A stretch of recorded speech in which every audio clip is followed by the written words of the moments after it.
하나님 감사합니다.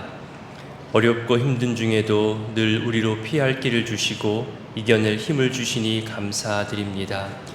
너무나 극심한 무더위로 여러 환자들이 생겨나고 음식이 상해서 제대로 먹지도 못하며 몸도 힘들어지고 말도 거칠게 나오고 모든 일이 귀찮아지고 하기 싫어지는 것들이 많아질 때에도 우리로 하여금 힘내게 하시고 주의 전을 사모하게 하시고 어려움을 이겨낼 방법을 하나님에게서 찾게 하시고 또 어려운 이웃을 위해 기도하는 마음 주시니 감사드립니다. 이것이 내 의지로만 되는 것이 아니라 하나님 은혜이기에 더욱 감사드립니다. 하나님을 경외하고 예수님을 증거해야 할 우리 신앙인들이 일상의 삶과 언행에 이 세상이 말하는 것과는 다르게 되기를 원합니다. 자기 이익을 위해 일하고 사람을 함부로 대하며 어려움에 처한 사람을 이용하고 자기 욕망을 이루기 위한 도구로 주변을 사용하는 것이 마땅하다고 당연하다고 그런 세대라고 말하는 이 시대 문화 속에서 공동체를 소중히 여길 줄 알게 하시고 타인을 향한 질서와 배려와 존중을 드러낼 줄 알게 하시고 연약한 이웃, 어려움에 처한 이웃에게 따뜻함과 용기를 건네줄 수 있는 그런 우리들의 신앙 되게 하옵소서. 하나님, 그렇게 바라고 소원하고 있음에도 불구하고 걱정되고 염려되며 나부터 생각할 수밖에 없는 그런 긴급한 상황들이 찾아올 때가 있습니다. 사람들이 많이 모인 곳에서 사고가 생겨나기도 하고 폭염과 폭우로 인해 내 가정과 내 일터가 피해당하기도 하고 여러 감정의 변화가 있기도 합니다. 휴가까지 겹쳐지면서 자기의 행복과 자기 만족, 자기의 편리함을 먼저 추구하기도 합니다. 계속 연이어지는 이런 시험대와도 같은 상황에서 우리 마음과 입술과 생각을 지켜주시고 쉽게 정죄하거나 쉽게 판단하거나 쉽게 평가하는 그런 조급함 보이지 않고 온전히 이 모든 것이 하나님의 뜻 가운데 회복되기를 간구하며 기도하는 신앙인들의 기도의 입술 되게 하옵소서. 방금 부른 찬송의 가사처럼 우리의 악함과 우리의 약함과 우리의 죄됨이 발견될 때마다 하나님 주저하지 않게 하시고 회개함으로 돌아오게 하여 주시옵소서. 사단은 여전히 너의 그런 더러운 죄악과 반복되어지는 실수 때문에 하나님이 실망한다고 우리를 그렇게 유혹하지만 하나님은 늘 우리와 만나기를 원하시고 우리가 돌아오기를 바라시는 아버지 하나님 되심을 우리가 잊지 않게 하여 주시옵소서. 심판하시는 하나님이시기도 하지만 늘 자비와 용서로 우리를 사랑하시는 하나님이심을 잊지 않게 하옵소서. 하나님, 이 무더위에 우리 구의교회 성도님들의 또 입원 소식과 아파하는 소식이 들려서 속상해합니다. 두통과 발열로 입원하신 권사님이 있습니다. 중한 질병이 될까 추가 검사도 한다고 합니다.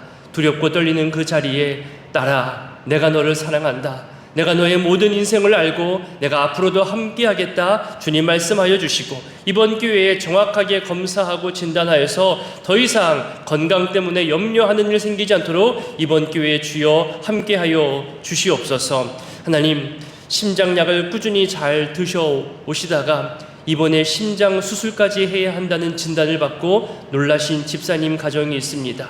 그 놀라움과 어찌할 바 모르는 상황과 하나님 두려워하는 그 마음속에 평강을 더하여 주시옵소서. 하나님 의지하는 신앙으로 이 모든 어려움들을 이겨내게 하시고 좋은 의료진을 만나게 하시고 올바르게 모든 것이 수술되어지고 치료받을 수 있도록 주여 늘 동행하여 주시옵소서. 하나님, 목에 이상이 생겨서 병원에 가서 검사하고자 하는 집사님이 있습니다. 아무리 작아 보여도 큰 것으로 발전할 수 있기 때문에 올바르게 검사하고 진단하고 처방하고 치료받을 수 있도록 하나님 모든 과정에 동행하여 주시고 모든 의료기구들 또 의료진들에게 지혜와 또 명철과 그리고 올바른 것을 진단하고 발견할 수 있도록 주여 동행하여 주시옵소서.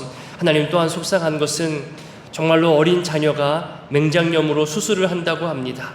하나님, 두렵지 않게 하시고 아프지 않게 하시고 하나님 속히 회복되어지게 하시고 그리고 그 마음속에 두려움과 걱정이 찾아올 때마다 하나님의 이름을 부를 때에 내 마음이 평안하게 되어지는 놀라운 은혜를 어릴 때부터 경험할 수 있는 기회를 이번 기회에 갖게 하여 주시옵소서. 하나님, 이 외에도 폭염으로 인해서 우리 농사 지으시는 분, 또 장사하시는 그런 분들이 피해를 당한 가정도 있습니다. 하나님, 이번에 피해로 끝마치지 않게 하시고 회복되어지게 하시고 이후에 또 다른 것을 계획하고 진행할 때마다 하나님의 선한 도우심과 또 피할 길과 또 이겨낼 만한 힘을 더하여 주시옵소서. 이 외에도 건강으로 염려하시는 분들, 길거리에 나가는 것이 두려워하는 분들, 하나님, 이 모든 분들에게 그 몸과 마음과 생각과 감정에 주님 주시는 평안과 담대함으로 허락하여 주시옵소서. 하나님, 이 새벽에도 주의 전에 나올 때에 준비한 마음과 예물로 주님께 올려드리오니 주님 기뻐 받으시고 이 예물을 드리면서 간구하는 모든 그 소망에 하나님 친히 응답하여 주시옵소서. 오늘도 이제 말씀 앞으로 나아가고자 하오니 하루를 감당할 수 있는 힘과 은혜를 이 말씀 속에서 발견케 하옵소서. 함께 하실 성령 하나님을 의지하오며 예수님의 이름으로 기도드립니다. 아멘. 오늘 본문은 예레미야 14장 13절로 22절까지입니다. 예레미야 14장 13절로 22절까지 함께 봉독하겠습니다. 이에 내가 말하되 슬프도소이다. 주 여호와여 보시옵소서. 선지자들이 그들에게 이르기를 너희가 칼을 보지 아니하겠고 기근은 너희에게 이르지 아니할 것이라. 내가 이곳에서 너희에게 확실한 평강을 주리라 하나이다. 여호와께서 내게 이르시되 선지자들이 내 이름으로 거짓 예언을 하도다. 나는 그들을 보내지 아니하였고 그들에게 명령하거나 이르지 아니하였거늘 그들이 거짓 계시와 점술과 헛된 것과 자기 마음의 거짓으로 너희에게 예언하는도다. 그러므로 내가 보내지 아니하였어도 내 이름으로 예언하여 이르기를 칼과 기근이 이 땅에 이르지 아니하리라 하는 선지자들에게 대하여 여호와께서 이와 같이 말씀하셨노라. 그 선지자들은 칼과 기근에 멸망할 것이요 그들의 예언을 받은 백성은 기근과 칼로 말미암아 예루살렘 거리에 던짐을 당할 것인즉 그들을 장사할 자가 없을 것이요 그들의 아내와 아들과 딸이 그렇게 되리니 이는 내가 그들의 악을 그 위에 부음이니라. 너는 이 말로 그들에게 이르라. 내 눈이 밤낮으로 그치지 아니하고 눈물을 흘리리니 이는 처녀딸 내 백성이 큰 파멸 중한 상처로 말미암아 망함이라. 내가 들에 나간즉 칼에 죽은 자요 내가 성읍에 들어간즉 기근으로 병든 자며 선지자나 제사장이나 알지 못하는 땅으로 두루 다니도다. 주께서 유다를 온전히 버리시나이까? 주의 심령이 시온을 싫어하시나이까? 어찌하여 우리를 치시고 치료하지 아니하시나이까? 우리가 평강을 바라도 좋은 것이 없고 치료받기를 기다리나 두려움만 보나이다. 여호와여, 우리의 악과 우리 조상의 죄악을 인정하나이다. 우리가 주께 범죄하였나이다. 주의 이름을 위하여 우리를 미워하지 마옵소서. 주의 영광의 보좌를 욕되게 마옵소서. 주께서 우리와 세우신 언약을 기억하시고 패하지 마옵소서. 이방인의 우상 가운데 능히 비를 내리게 할 자가 있으나이까? 하늘이 능히 소나기를 내릴 수 있으리이까? 우리 하나님 여호와여, 그리하는 자는 주가 아니시나이까? 그러므로 우리는 주를 앙망하옵는 것은 주께서 이 모든 것을 만드셨음이니이다 하니라. 아멘. 어제 본문에서는 예레미야가 하나님께 탄원하듯 중보 기도한 것에 대해서 하나님께서 거절하셨습니다. 그리고 심판하시겠다는 말씀을 하셨죠. 오늘 본문에도 같은 모습이 반복되어집니다. 연이어서 예레미야의 탄식과 중보 기도가 이어집니다. 먼저 13절을 보면 슬프도소이다라고 탄식으로 시작하죠. 그러면서 보시옵소서라고 말합니다. 그러니까 주제를 돌려서 거짓 선지자들에 대한 이야기를 하는 겁니다. 거짓 선지자들이 말하는 이 허위 예언 때문에 백성들이 죄를 범한 것이니 이런 상황을 좀 봐달라고 하는 거죠. 거짓 선지자들은 하나님에게 받은 말씀이 아니라 그저 자기 자리를 유지하기 위해서 말을 만들어냅니다. 또 거짓과 추측으로 그럴싸하게 하나님의 말씀인 양 선포하기도 합니다. 그러니 유다 백성들은 거기에 미혹되어져 버린 피해자라고 그 상황을 보시고 용서해 달라고 예레미야가 간청하고 있는 거죠. 그들이 무슨 내용으로 예언했기에 유다 백성이 넘어갔을까요? 13절에 보니까 크게 세 가지로 이 거짓 선지자들의 예언에 대해서 요약합니다. 그리고 이 내용은 바로 앞에 12절에서 말한 내용을 그대로 반박하는 내용이기도 합니다. 첫째는 너희가 칼을 보지 않겠다 하죠. 칼은 곧 전쟁을 의미하기 때문에 전쟁이 이 땅에 없다는 겁니다. 둘째는 기근이 없다고 합니다. 세상에 기근이 생겨나도 선민인 너희들만큼은, 또 하나님께서 약속하신 이 땅에만큼은 기근이 생겨나지 않는다는 겁니다. 그들의 자부심, 그들의 선민 사상을 이용한 거짓 예언입니다. 이 두 가지는 모두 무엇 없다는 부정어를 썼습니다. 그러니까 이렇게 볼 수 있는 겁니다. 이 땅에는 너희들 가운데는 칼 한 자루도 못 볼 것이다. 그리고 기근도 너희에게만큼은 임하지 않을 것이다. 이런 강조를 하고 있는 겁니다. 어제 본문 12절과 정말로 정반대의 표현인 거죠. 이번 세 번째는 없는 것이 아니라 있는 것을 얘기합니다. 확실한 평강이 있을 것이라 예언하죠.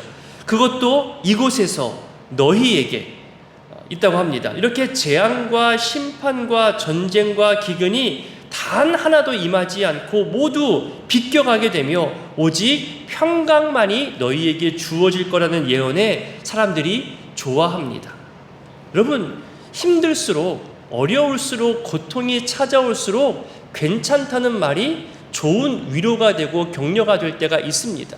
하지만 하나님은 예레미야를 통해서 또 수많은 선지자들을 통하여서 회개하라고, 돌이키라고, 여기에 안주하면 안 된다고 계속해서 경고했거든요. 그럼에도 불구하고 내 귀에 듣기 좋은 말만 들어온 겁니다. 거짓 선지자들은 그런 유다 백성들의 마음을 이용해서 거짓 예언을 합니다. 여러분, 그러면 어떻게 되냐 하면요, 죄에 대해서 둔감해집니다. 다 괜찮다고 하니까. 이것도 괜찮다, 저것도 괜찮다, 하나님이 너희를 벌하지 않을 거다, 아무것도 침범하지 않을 거다, 심판이 임하지 않을 거다. 그러니까 회개하지 않습니다. 회개하지 않아도 나에게 심판이 주어지지 않으니 회개할 필요성을 못 느끼는 겁니다. 작은 어려움에도 원망합니다. 우리들 선민이라며, 이 땅 약속의 땅이라며 왜 이래, 왜 이런 피해가 와 하며 정말 작은 어려움에 원망하고 불평하게 합니다. 거짓 선지자들 때문에 백성들이 이렇게 미혹을 받았으니 하나님, 백성들을 불쌍히 여기시고 제발 용서해 달라고 예레미야가 지금 중보기도하는 거죠. 14절에 여호와께서 답하십니다. 나는 그들을 보내지도 아니하였다. 그러니까 거짓 선지자들의 영향력을 하나님도 알고 계신 거예요. 거기에 미혹된 백성들에게 심판을 정하시고 거두지 않겠다는 거죠. 그러면서도 거짓 선지자들의 모습을 말하는데 먼저 내 이름으로 거짓 예언을 한다 말합니다. 이것은 십계명을 어긴 거죠. 십계명에서 언급한 내용들 중에서 이웃에 대해서 거짓 증거하지 말아라, 하나님의 이름을 함부로 사용하지 말아라 말씀하셨잖아요. 망령되이 부르지 말라는 그 계명을 이 거짓 선지자들이 정면으로 어긴 겁니다. 그런 거짓 선지자들을 보내지도 않았고 그들에게 명령하지도 않으셨음을 분명히 말합니다. 한마디로 나는 그들과 전혀 상관이 없다라고 하는 거죠. 하나님과 상관없는 그런 자들이 무엇을 말했는가? 거짓 계시, 점술, 헛된 것, 자기 마음의 거짓, 다 하나님이 싫어하는 것들을 말하고 있는 겁니다. 15절, 그럼 그런 거짓 선지자들을 어떻게 하는가? 그들이 없다고 말하는 칼과 기근으로 그들을 멸망시킬 거라고 이야기합니다. 16절은 더 자세히, 더 심하게 얘기하죠. 거짓 선지자들 뿐만이 아니라 그들에게 미혹당한 유다 백성들까지 이런 심판의 대상이 된다고 합니다. 거짓 선지자들과 동일하게 칼과 기근으로 심판을 받게 되고 추가적으로 더 심한 내용이 나오잖아요. 이것은 백성들에게만 추가되는 것이 아니라 거짓 선지자들 뿐만이 아니라 백성들에게 모두 똑같은 심판을 받게 된다는 것을 강조하는 표현들입니다. 어떤 이들은 이렇게 말합니다. 심지어 성경 해석자 중에서도 백성들은 거짓 선지자들의 잘못된 예언 때문에 속임당한 거니까 심판에서 제외되어야 되는 것 아닙니까? 조금 더 나아가서 죄가 아예 없을 수는 없다고 하지만 그래도 거짓 선지자와 동일한 심판을 받는다는 것은 억울하지 않습니까? 이들도 피해자 아닙니까? 그렇게 얘기할 수 있잖아요. 그래서 성경이 말합니다. 아까 13절에도 똑같이 이것은 예레미야도 똑같이 간구했었잖아요. 하지만 하나님께서는 미혹한 거짓 선지자들이나 미혹당한 백성들을 동일한 수준에서 심판한다고 이야기하는 겁니다. 왜일까요? 이번 한 번만 놓고 본다면 당연히 피해당한 이스라엘, 피해당한 유다 백성을 긍휼히 여기셨을 겁니다. 그런데 사실 예레미야를 여러분 보시면 아시겠지만 지금까지 살펴본 내용만으로 본다면 하나님은 계속해서 선지자들을 보내서 돌이키게 하셨습니다. 돌아오라고, 내 말을 좀 들으라고, 회개하라고 수없이 보내셨거든요. 근데 그리고 거짓 선지자들이 있을 거라고 예언도 했습니다. 앞으로 거짓 선지자들이 나올 건데 그 말을 따르지 말라고까지 경고까지 하셨거든요. 더군다나 하나님의 언약을 받은 백성이고 하나님의 계명을 받은 그런 백성들인데 이 정도 거짓 예언에 올바른 것과 거짓을 분별하지 못한다면 그 역시 심판받을 이유가 된다는 겁니다.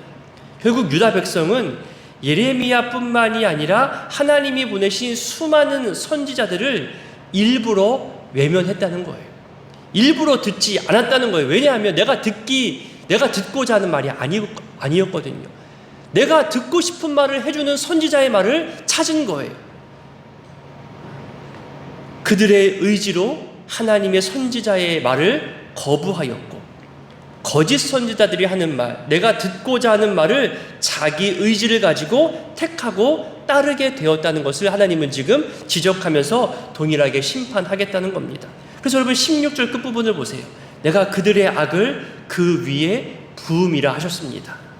그들이 직접 저지른 악이고 직접 행한 대로 거침없이 하나님의 심판을 그들 위에 쏟아 붓겠다고 말씀하십니다. 다음 17절과 18절을 보면 하나님이 내리는 심판으로 인해 어떤 모습이 되는지를 설명합니다. 이 말은 심판이 정해졌고 반드시 이루어지게 된다는 것을 이미 또 알려주고 있는 겁니다. 그 모습이 보는 것만으로도 눈물을 흘려야 할 만큼 너무나 참담합니다. 다른 민족에게도 어떤 침범도 당하지 않고 유린당하지도 않았던 그런 처녀와도 같은 내 백성이라고 표현하잖아요. 근데 이제는 침범당한다는 거예요. 수많은 수치들을 겪게 된다는 거죠. 또한 이것은 이렇게 해석할 수도 있어요. 백성들의 처녀딸이라고도 해석할 수 있어요. 그러니까 아직 결혼하지 않은 그 처녀들과 어린 여자아이들까지 모두가 다 멸망의 대상이 되고 수치를 당한다는 거예요. 여러분 상상만 해도 너무나 속상하잖아요. 이것을 예레미야가 보면서 눈물 흘릴 수밖에 없는 거죠. 18절에 보면 유다가 심판당하고 침범당할 때 성 밖의 모습과 성 안의 모습 모두를 다 전달하면서 표현합니다. 어제 본문 12절을 이루시는 말이고 오늘 본문 13절 거짓 선지자들의 말이 정말로 거짓이었음을 드러내는 표현입니다. 게다가 여기 나오는 선지자나 제사장들은 종교 지도자들입니다.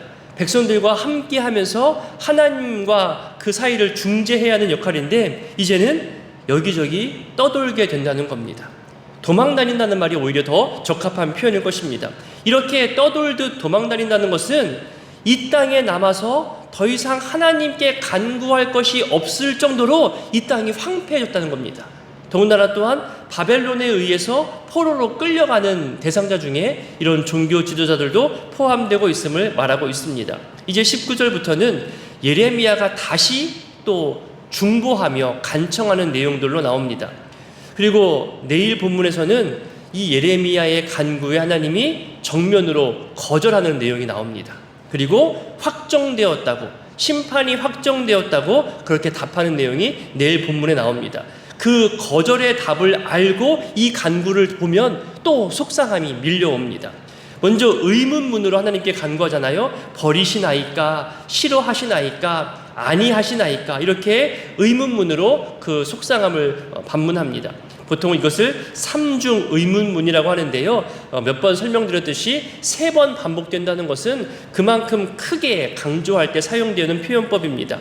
버린다는 표현은 쓰레기를 버리는 것처럼 필요 없는 것들이나 싫어하는 것들을 버릴 때 쓰이는 단어입니다.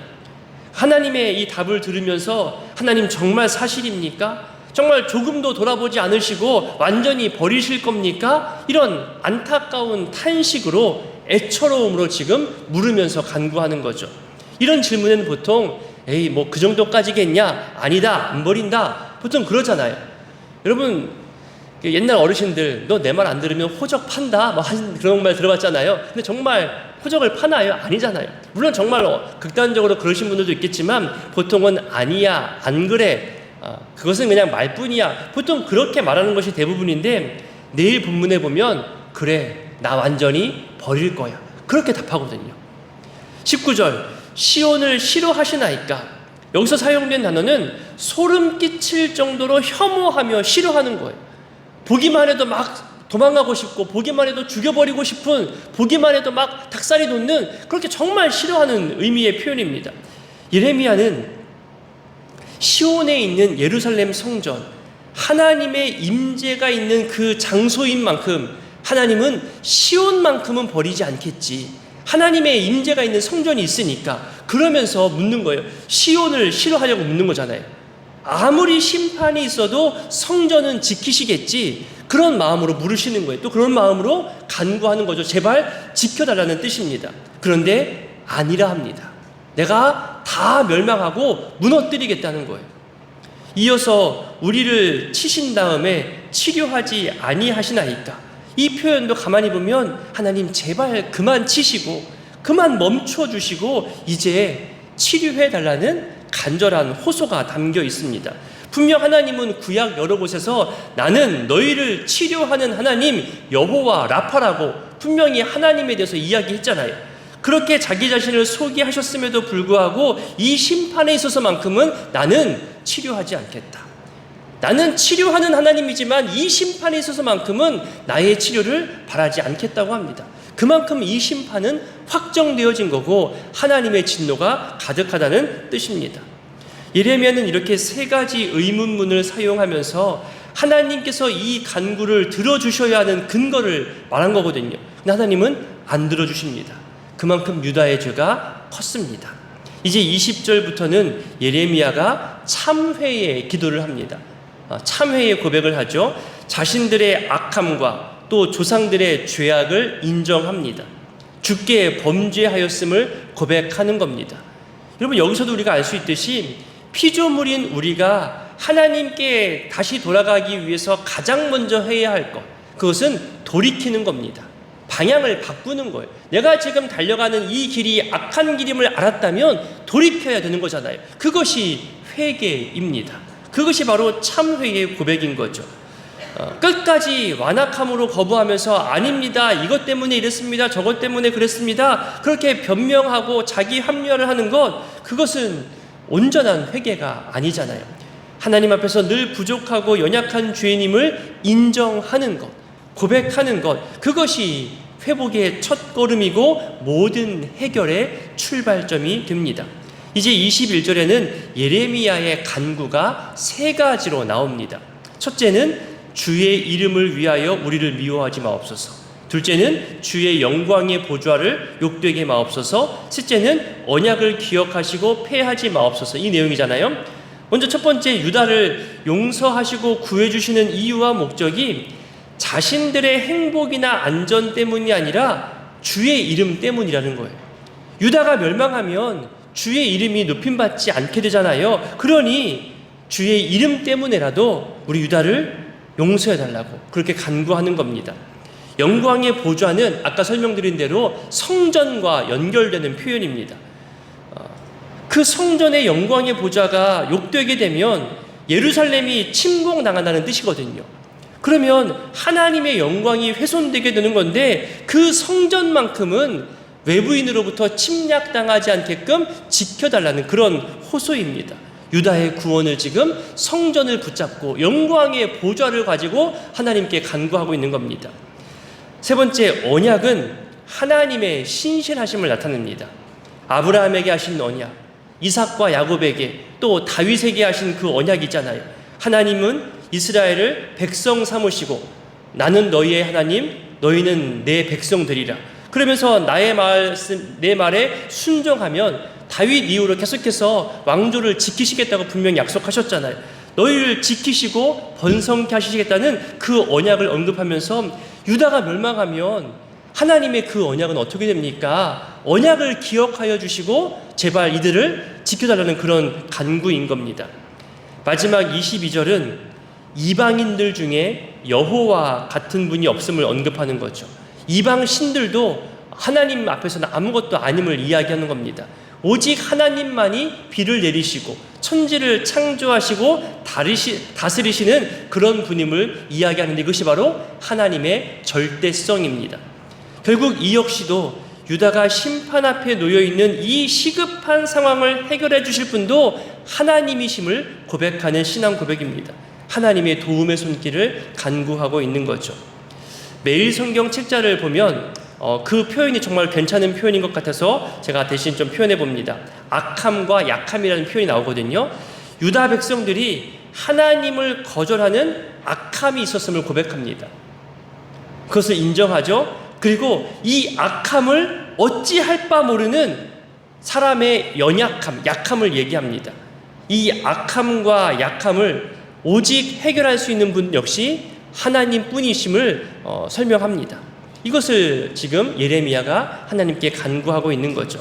오늘 말씀 기억하면서 기도하실 때에 거짓 선지자들의 발언처럼 내 마음대로 말씀을 해석하거나 내가 듣기 좋은 말만 고르거나 아니면 자기 유익이나 자기 자랑을 위해서 교회를 이용하는 사람들이 없기를, 교회는 거룩한 하나님의 공동체임을 우리가 기도했으면 좋겠습니다. 하나님의 신실하심과 자비하심을 의지하며 고백하셔서 지금도 피해당한, 어려움당한 우리 이웃들을 향해서 하나님 이들을 살리실 분도, 이들에게 또 복구와 회복을 주실 분도 하나님의 도우심이 아니면 안 된다고 우리 의지하며 하나님의 도우심을 간구하는 기도를 드렸으면 좋겠습니다. 함께 주기도문으로 기도합니다. 하늘에 계신 우리 아버지, 아버지의 이름을 거룩하게 하시며 아버지의 나라가 오게 하시며 아버지의 뜻이 하늘에서와 같이 땅에서도 이루어지게 하소서. 오늘 우리에게 일용할 양식을 주시고 우리가 우리에게 잘못한 사람을 용서하여 준 것 같이 우리 죄를 용서하여 주시고 우리를 시험에 빠지지 않게 하시고 악에서 구하소서. 나라와 권능과 영광이 영원히 아버지의 것입니다. 아멘.